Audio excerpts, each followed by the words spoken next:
আহা বসন্তের বাতাস একেবারে জুড়িয়ে যাচ্ছে, তবে বড্ড টান।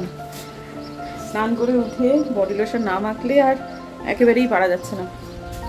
নমস্কার বন্ধুরা, আমার নতুন ব্লগে আপনাদের সবাইকে স্বাগত জানাই। আশা করছি সবাই ভালো আছেন, যেখানে আছেন। স্নান করেছি দেখে ভাবলেন কি সকাল? মোটেই নয়, সকাল তো নয়ই এখন। ও আচ্ছা, সকাল তো এখন মোটেই নয়। মিনামাসিও একটু আগে চলে গেছে, টুকুরও বেরিয়ে গেল আজকে ওর বন্ধুর বাড়িতে ওদের মুভি দেখবার পরিকল্পনা, সেই জন্য তো একটু বেলার দিকেই আমার আজকে ব্লগটা শুরু হলো। তেমন কোনো কারণ নেই বেলায় শুরু হওয়ার, জাস্ট ইচ্ছে করছিল না সকালবেলা, মনে হচ্ছিলো যে না একটু বেলার দিকেই শুরু করি। সকাল থেকে শুরু করতে হবে, তার কি আছে, দিব্যি আছে, তাই না? তত আমি গামছা টামছাগুলো মেলে নিয়ে আজকে সমস্ত কাজকর্মগুলো আসলে মাথা ভর্তি করে তেল দিয়েছি। যতক্ষণ পর্যন্ত তেলটা সরাচ্ছি নিজেকে নিজের দেখতেই বড় বাজে লাগছে। সেই জন্যই মূলত যে চান করে নিজেকে একটুখানি দেখনসই করে তারপরে ব্লগটা শুরু করবো, এটাই আসলে পরিকল্পনা। তো চান করবো বললেই তো আর চান করা নয়, ডাইনে বাইরে অনেক কিছুই হয়ে যায় আর কি। তো আজকে প্রতিযোগিতা তো আসছে না, সে কলকাতায় আজকে সকালবেলা পৌঁছে গেছে, তার কাজকর্ম অনেক কিছুই আছে, সেগুলো সে মিটিয়ে আবার সন্ধ্যেবেলার দিকটায় বাসে চড়বে, কালকে সকালবেলাতে নামবে এখানে। তো ইতিমধ্যে তার আশা করি কাজগুলো হয়ে যাবে। তো সেই আর কি, রান্না সেরকম নেই আজকে। তার বন্ধুর বাড়িতে সিনেমা দেখার পরিকল্পনা প্লাস লাঞ্চের নেমন্তন্ন, তাদের পারিবারিকভাবেই আর কি। তার বন্ধুর মাই তাদের ডেকেছে, কাজেই এই বেলা তো ঘরে তো ওইরকমই খাওয়া দাওয়া। কালকের অনেক সবজি ছিল। মিনামাসি এসে শুধু ভাত করেছে, মাসি আজকে একটু শরীর খারাপ করছিল, এসে শুধু ভাত করে বলছে ভাগ্যিস তোমার বাড়িতে আজকে কাজ কম বলে নিচে ওই আলপনাদের বিছানা অনেকক্ষণ শুয়েছিল, যেহেতু কাজটা হয়নি, কম ছিল, শুধু ভাত রান্না করেছে। আগের দিনে তরকারিগুলোকে আমি বলেছি তাহলে তোমাকে আর কাজ করতে হবে, তুমি শুধু বার করে রাখো। হ্যাঁ, তো ও যে বাসনটুকু সামান্য কিছু বাসন সকালবেলায় হয়েছিল দুপুরে জলখাবারের, আমার জলখাবারের, সেটুকু মাজার পরে যখন ভাতটা চড়িয়ে দিয়েছে তখন আমাকে বলছে বৌদি আমার না খুব শরীর খারাপ আজকে, তোমার বাড়িতে ভাগ্যিস আজকে রান্নাবান্না কম। তা আমি বললাম এত শরীর খারাপ তুমি বাড়ি থেকে বেরিয়েছো কেন? বলে বাড়ি থেকে বেরোনোর সময় শরীরটা তো খারাপ করছিল না, এখন যেটা করছে। তো তারপরে যখন ভাতটা নামিয়ে দিয়ে বাকিগুলো গরমও করেনি, কিন্তু ওই সময়টুকু যতটুকু টাইম ওর কাজ করবার এখানে এই বাড়িতে সময়, ততটুকু সময় আলপনাদি বিছানাতেও শুয়েছিল। তারপর উঠে গেল, তখন বেশ চওড়া হাসি, মনটা ফ্রেশ মনে হলো, যে একটু বিশ্রামের দরকার ছিল, ঘুমিয়ে পড়েছিল, নাকে আওয়াজ হচ্ছিল বুঝতে পারলাম, বিশ্রাম দরকার ছিল, ক্লান্ত ছিল। তা যাই হোক, আপাতত সে গেছে। তারপরে আমি স্নানে গেলাম। তার আগে আমার মনে হচ্ছিল যে কিছু অসুবিধা হলে আবার যদি ডাক্তারের কাছে নিয়ে যেতে হয়, সেজন্য বেরোতেও পারছিলাম না। তো ঠিক আছে, আপাতত আমার অনেকগুলোই কাজ আছে। ওই ঘরটাতে সেরকমভাবে আগের দিনে করে উঠতে পারিনি, ঘরটাকে একটু পরিষ্কার পরিচ্ছন্ন করতে হবে, জামা কাপড়ের স্তূপ হয়ে রয়েছে, জেট প্ল্যান্টটা ওই রুটপটটা কাটতে হবে, সেটাকে ঠিকঠাক করে লাগাতে হবে। এটাকে কাজ মানে এটা বড় কাজ, কিন্তু এটা একার পক্ষে মুশকিল।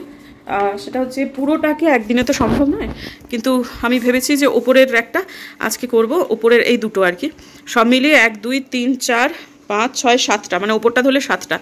তো ঠিক আছে, এই দুটো আজকে একটু ঝাড়াপোছা করে নেব। নিয়ে এই যে জিনিসটা, এটা হচ্ছে আমাদের মাইক্রোওভেন, এটা নিচে ছিল, শুধু আরশোলা টিকটিকিতে এটাকে নষ্ট করে দিয়েছে। এতদিন পর্যন্ত আমরা আশা করে বসেছিলাম যে এটাকে সারানো যাবে। 3-4 জন এলো এবং তারা এসে বলে এটা সারাতে যা খরচ তার থেকে একটা মাইক্রোওভেন কেনা অনেক বেশি ভালো। কিন্তু তা সত্ত্বেও এটা না খুব ভালো স্যামসাংয়ের একটা মাইক্রোওভেন, সেটাকে না ফেলা খুব মুশকিল হচ্ছে। কিন্তু এটা যখন কাজের নয়, এইভাবে করে এখানে রেখে দেওয়াটাও খুব একটা ভালো কথা নয়। এটাকে ভাবছি আজকে সরিয়ে দেবো, কিন্তু এটা না খুব ভারী। আর যে নিচে একটা রয়েছে দেখুন, সেটা একটা চেয়ার, বাঁশের একটা চেয়ার, যেটা আমি খুব শখ করে কিনেছিলাম, যেটার একটা ভাগ এখানে রয়েছে, এই যে। হ্যাঁ, তো সেটটা এখানে ভেঙে রয়েছে না, তো এই চেয়ারটাকে দেখা যাক উদ্ধার করা যায় কিনা। এতদিন ধরে এটাকে বহন করে যাচ্ছে, ওই চেয়ারের কি অবস্থা তাও জানি না, দেখা যাক। তো এখন আপাতত কাজ শুরু করি। তার আগে নিচে গেছিলাম, অনেক কিছু, অনেক ব্যাপার, যাই হোক, সেজন্য আর এইসব কাজগুলো একটু পরেই শুরু করি। ঠিক আছে, শুরু করলেই শেষ হবে।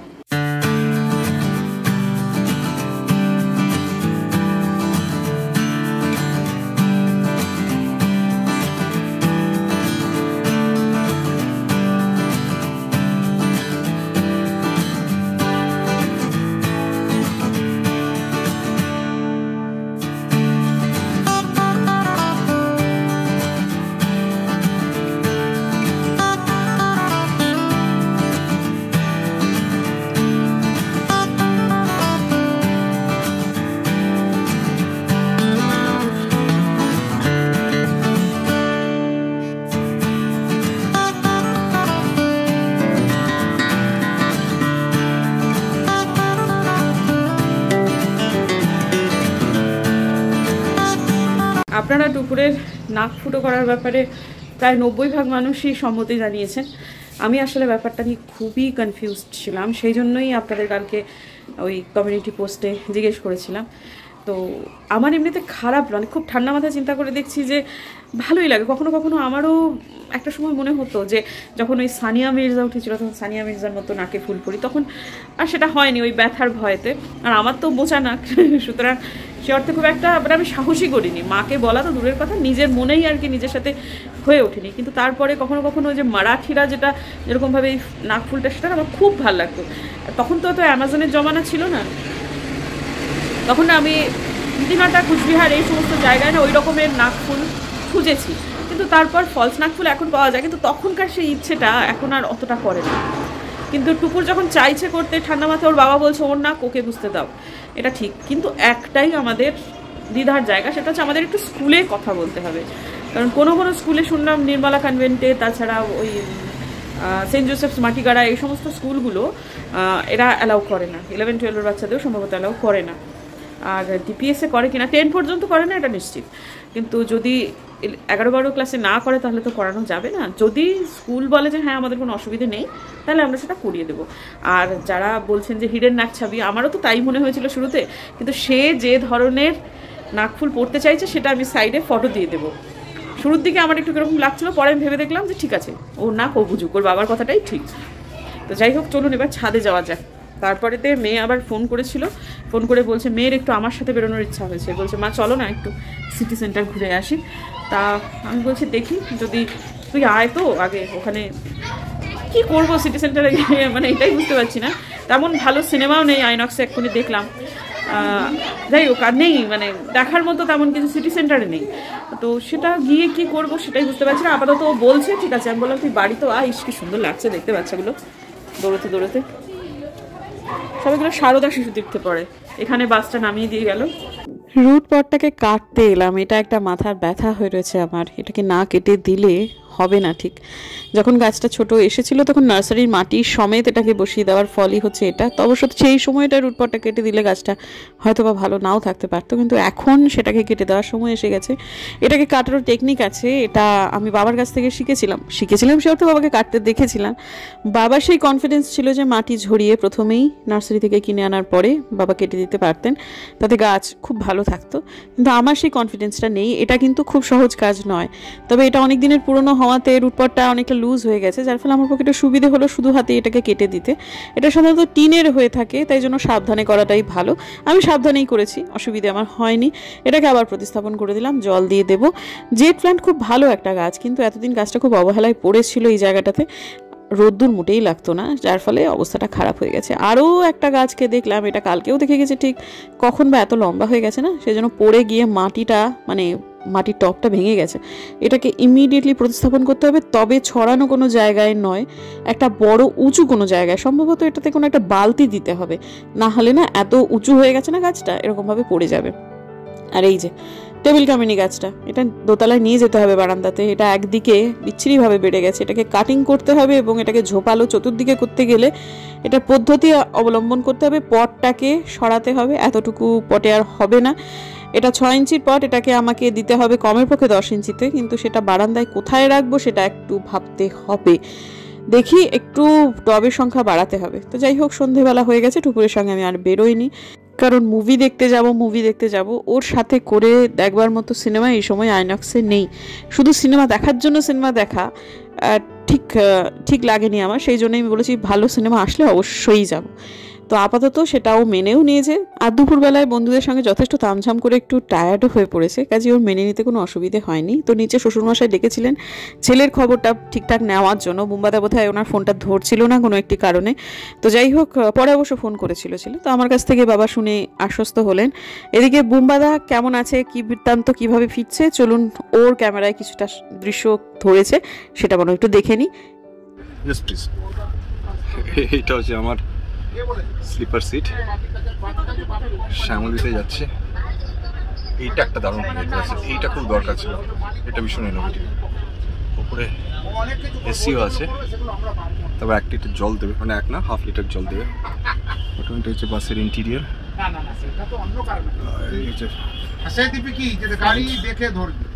যাক, মন্দ না, খারাপ না। এটা হচ্ছে ডাবল সিটার, পড়েছে কিন্তু দুর্দান্ত, পুরো বালিশও দিয়েছে, নট ব্যাড, কম্বলও দিয়ে রেখেছে। আমি যাচ্ছি একটু সন্ধেবাতি দিতে। এখন বৃহস্পতিবারের পুজোটা কিন্তু সকাল সকালই করে নিচ্ছি আমরা, আর সন্ধেবেলা করছি না, খুব চাপ পড়ে যায় কোনো কোনো দিন। শাশুড়ি মা জীবদ্দশায় তো পুজো আছে উনিই করতেন, তো আমার শ্বশুরমশাই চিরকালই বলে এসছেন সন্ধেবেলায় করতে। শাশুড়ি মা সুস্থ অবস্থায় তো পুজো আচ্চাগুলো উনিই করতেন, তার অসুস্থ হওয়ার পর থেকেই পুজোগুলো আমিই করছি। কিন্তু তিনি যে যুক্তিটা বলতেন সেটা অনেকেই কিন্তু মেনে নিত না, বাড়ির লোকেরাই বলতো যে না এরকম কোনো নিয়ম নেই, সন্ধেবেলায় ঘট বসাতে হবে। বোম্বাদাই বলতো ঠাকুমা ঘট বসাতো দিনের বেলাতে। তো আমার একটু অসুবিধে হতো, কিন্তু আমার এই মতটা প্রতিষ্ঠা করতে মোটামুটি লেগে গেল প্রায় 3 বছর 3.5 বছর, যে না আমি দিনের বেলাতেই পুজোটা করব। ঈশ্বর সামনে রয়েছেন, তার সামনেই বলছি, যে কোনো ছোট ছোট জিনিস পেতেও বা নিজের মত প্রতিষ্ঠা করতেও আমাকে এই সংসারেতে না প্রচুর ধৈর্য ধরতে হয়েছে, অনেক কিছু ফেস করতে হয়েছে, কিন্তু সেসবগুলো করেছি কারণ ঠাকুর সাথে আছেন জন্য। ধৈর্যের ফল সবসময়ই মিষ্টি হয়, এটা আমি জানি। আর ঠাকুরের একটা কথাই তো রয়েছে, যে সয় সে রয়। বিষয়টি অযৌক্তিক নয়, অন্যায্য দাবি নয়, কিন্তু তাও সেটাকে প্রতিষ্ঠা করতে অনেক দিন সময় লেগে গেল। ঠিক আছে, কোনো অসুবিধে নেই, হলো তো, আমি তাতেই খুশি।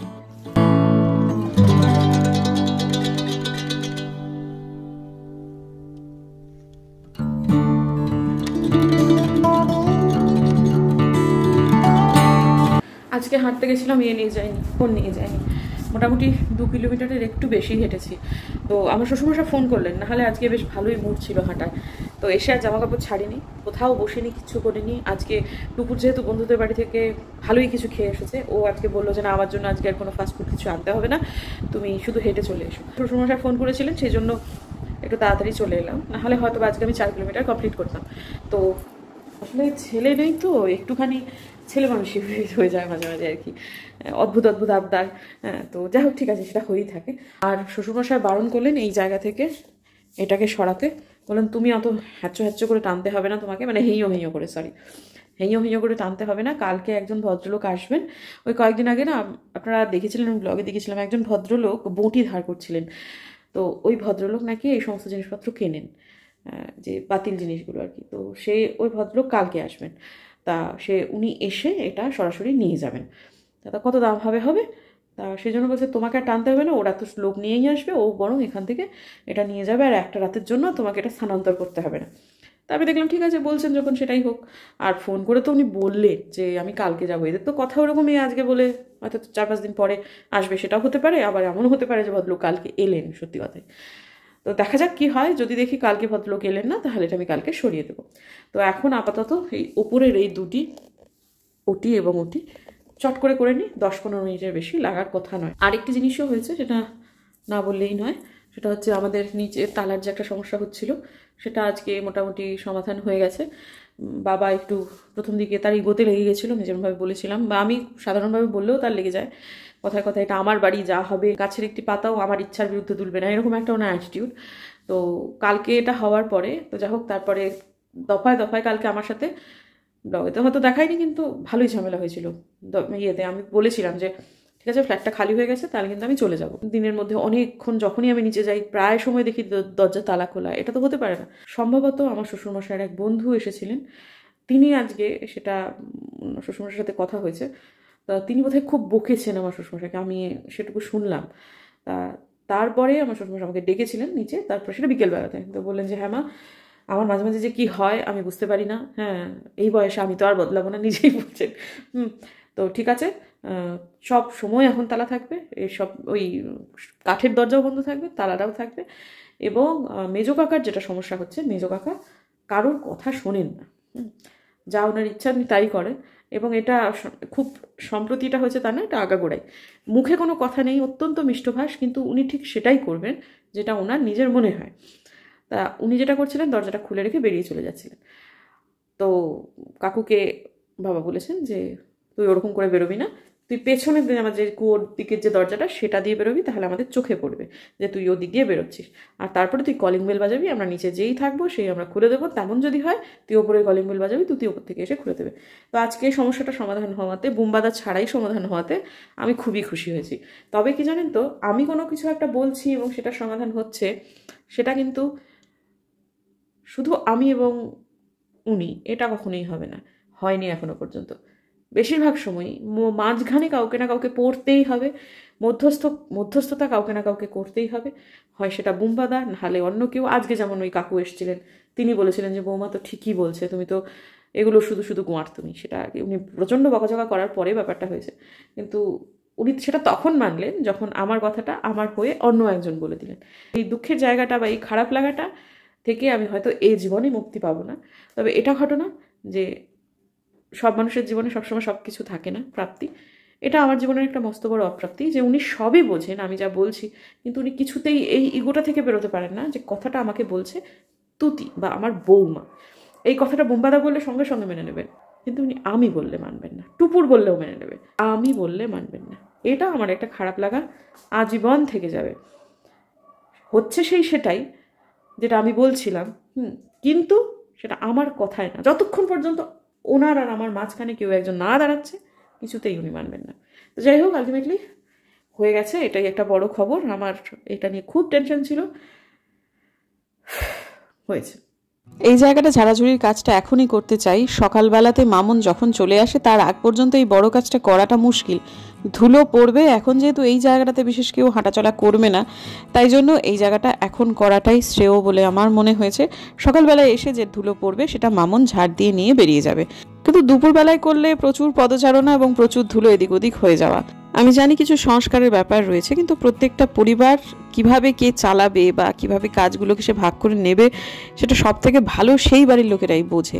তো যাই হোক বন্ধুরা, একটা কথা আমি এই প্রসঙ্গে আপনাদের বলি, সেটা হচ্ছে যে অনেকেই আছেন যে আমার এই ব্যাপারগুলোকে নিয়ে মন্তব্য করেন। অনেকে বলেন যে বোধিসত্ত্ববাবু কেন এগুলো তো ইনিশিয়েটিভ নেন না, লোকটা না সবই বোঝে। আমি ভদ্রলোককে এই সমস্ত ছোটোখাটো ব্যাপারগুলো নিয়ে আমি আকাশ বিদীর্ণ করা ঝগড়া করতে চাই না, কারণ প্রত্যেকটা সংসারেই এগুলো থাকে। আর আমি যতদূর আমার হাজব্যান্ডকে চিনি, সেটা হচ্ছে এই লোকটাকে না যদি এই সমস্ত জিনিসে ইনভলভ করা হয়, তাহলে ভদ্রলোকের ক্ষতি করা হবে। উনি সারা দিন ব্যস্ত এবং প্রত্যেকটা কাজ অত্যন্ত ইতিবাচক কাজ, সেগুলোতে নিয়ে তিনি ব্যস্ত থাকেন। এই সাংসারিক তেল ঝাল নুন হলুদ এতে ইনভলভ করা মানে ভদ্রলোকের, আবারও বলছি, ক্ষতি করা। সেই জন্যই এই অনেক সময় ছোটোখাটো অনেক কিছু ব্যাপারই আমি ভদ্রলোককে বলি না। আবার যখন বলি উনি কিন্তু নিরপেক্ষভাবে বিচার করেই সেটা সমাধান করার চেষ্টা করেন। বাবার যে এইরকম একটা ব্যাপার রয়েছে সেটা উনি খুব ভালো করেই জানেন। বহু সময় আমাকে বলেন যে তুই আমি কি করব, আমি তো আর বাবাকে বদলাতে পারি না। পাশাপাশি এটা ঠিক যে বাবার অনেকগুলো ভালো দিকও রয়েছে, সেগুলোকেও তো আমি অস্বীকার করতে পারি না। কাজেই আমি এই বয়সে একটা মানুষকে চেঞ্জ যখন করতে পারবো না, তার প্রতি কর্তব্যও অস্বীকার করতে পারবো না, পাশাপাশি তোমার প্রতি খারাপ ব্যবহার যেটা হচ্ছে সেটাকেও অস্বীকার করতে পারবো না। আমি মধ্যস্থতাকারী হিসেবে মাঝে মাঝে খুব ক্লান্ত হয়ে পড়ি। এটা কিন্তু উনি আমাকে একদিন বলেছিলেন যে আমি ক্লান্ত হয়ে পড়ে তুমি যা বলবে আমি সেটাই করব। মাঝখানে বেশ কয়েকদিন উনি বলেছিলেন তুমি যা বলবে সেটাই হবে। তখন আমাকে কিন্তু সিদ্ধান্ত নিতে হয়েছিল, কারণ আমার শ্বশুরমশাই এমন কিছু খারাপ মানুষ নন যার জন্য চরমতম একটা কিছু করতে হবে। হ্যাঁ, প্রত্যেকটা মানুষেরই কিছু দিক থাকে, ওনারও সেটা রয়েছে, কিন্তু উনি কিন্তু সর্বাঙ্গীনভাবে খারাপ মানুষ কখনোই নন। একটা জায়গা ক্লিন করতে গিয়ে আর একটা জায়গা ভীষণভাবে অগোছালো হয়ে গেল। মাইক্রোওভেনের উপরে যে এত কাগজপত্র ছিল, সেগুলো সব আমি ওই টিভির ঘরের যে দুপুরের যে পুরনো পড়ার টেবিলটা সেটার উপর রেখে দিলাম। সেটাকে কালকে একটা যথাস্থানে ঠিকঠাক জায়গা, ওগুলো সব গুরুত্বপূর্ণ কাগজই মনে হচ্ছে, কোনটা ফেলানি কোনটা নয় সেটা বুম্বাদার সাথে কথা না বলে তো আর হচ্ছে না। কিন্তু ওই ঘরটা এখন আমার ভীষণ বিরক্তির জায়গা তৈরি হলেছে। ওটা যতক্ষণ না পর্যন্ত ওই জিনিসগুলোকে ক্লিন করতে পারছি, ততক্ষণের ভিতরে কেমন একটা যেন লাগছে।